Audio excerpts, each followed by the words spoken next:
Hey Chef Skinny, we're back. It is day 10. So a couple of things to know as we're starting today. So ducks are different breeds. So there's two different things that you want to look at. Part of our flock is a Muscovy, and so they incubate for longer than mallard derivatives do. So if you have a mallard, a pekin, a khaki, any of those are mallard derivatives, and they're going to incubate for a shorter period of time.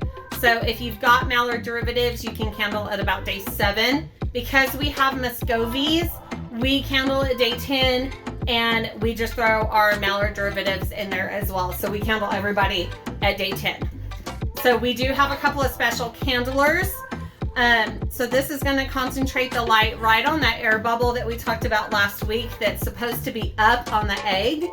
And what we're going to look for is veins. So if we find veins, that means those eggs are fertile, and hopefully at the end of the month, they're going to produce an egg.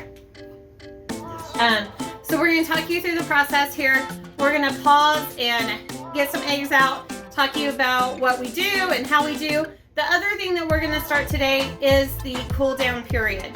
And so ducks are a little different than chickens. So Cody raised a lot of chickens, and they are a lot simpler than ducks are. Very, very simple. So on a chicken, you can leave them in an incubator and not mess with them for the 21 days that they're incubating. On a duck, you have to think about how they are in nature. And in nature, the mom leaves the nest, they go to the pond, they swim, they catch food, and then they come back and they're wet.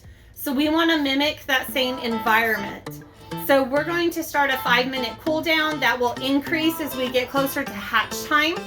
So today we're going to take the lid off the incubator and let it sit for 5 minutes at room temperature, and we're going to spritz it with room temperature water. So one of the things that we found out over the years of doing this is to spray as soon as you take the lid off.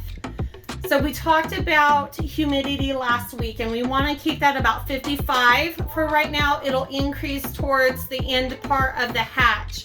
But one of the things we found is that if you spritz at the end of your cool down period, you trap all that moisture inside, and your humidity is going to get jacked up when you put the lid back on. So we want to spritz at the beginning, and again, we'll walk you through that as we kind of go along. So we're going to split the screen here in just a little bit so that you can see what we're talking about. It's going to get dark because that's the only way to candle. I will say that if you don't have a special candler, you can do this with a toilet paper tube and a flashlight. It concentrates the light right on the egg where you need it so that you can really see what's going on. Once we get going, we candle quite often just so that we can see the development of the ducks themselves. So I'm going to pause. We're going to grab some eggs. We'll show you what we're talking about. Okay, so we're going to be disembodied while we're talking here in just a minute. So we have an egg that we're going to candle here. And remember, we're going to candle from the bubble up. So we're going to set that flashlight right on top of that egg. So you guys can see a couple of things going on. We have a couple of veins just starting. See where my finger is, and you can actually see the heart. You can actually see the heart beating as it's starting into the very beginning of the embryo stage, this is a very good sign, which was a very good fertile drake, which if we would have had individual breeds, I would know exactly which egg this is. But this is showing very good signs at day 10, which that means we're probably going to have a 80%. So I'm going to put it up here a little bit. I don't know that y'all can see it. You can see it moving. Right. It's hard to tell on the camera, and because I'm shaking, I'm a little close. But you can see them moving. That's one of the cool parts of this. I'm going to hit pause. We're going to look at another one, see what we have.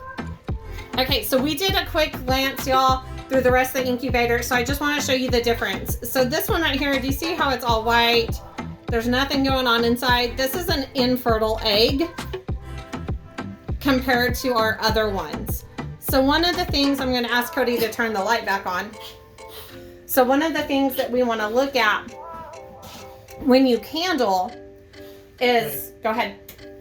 Anytime that you have ones that are infertile, you want to go ahead and pull those out. So those can start to grow bacteria and stuff in them. When they're infertile, they'll dud out and stuff like that. And we don't want that in with the rest of our hatch. So out of the ones that we took the other day, We have 16 that are fertile. That's pretty good. So we had less than a fourth that were infertile. So we're going to remove all of those out of the incubator, and we're going to spritz, and then we're going to cover back up. Remember, today is only a 5-minute cool down, and because we have to cool down, we can kind of monitor the ducks from here till the end of the hatch. So as we get closer, we'll fill you guys in. We'll show you what's going on. It's really cool as they start to get moving, and they like to move around. But the next major sign that we're going to look for is that internal pip. But that doesn't start to happen for mallards until about 20 days, and for Muscovies until about 25 days. So we've got a little ways to go, so y'all just have to hang tight and wait as patiently as we try to. Y'all have a good day. We'll catch you towards the end of the month, but we'll give you an update on how everything's going and what to look for in the meantime. Bye, guys. Bye.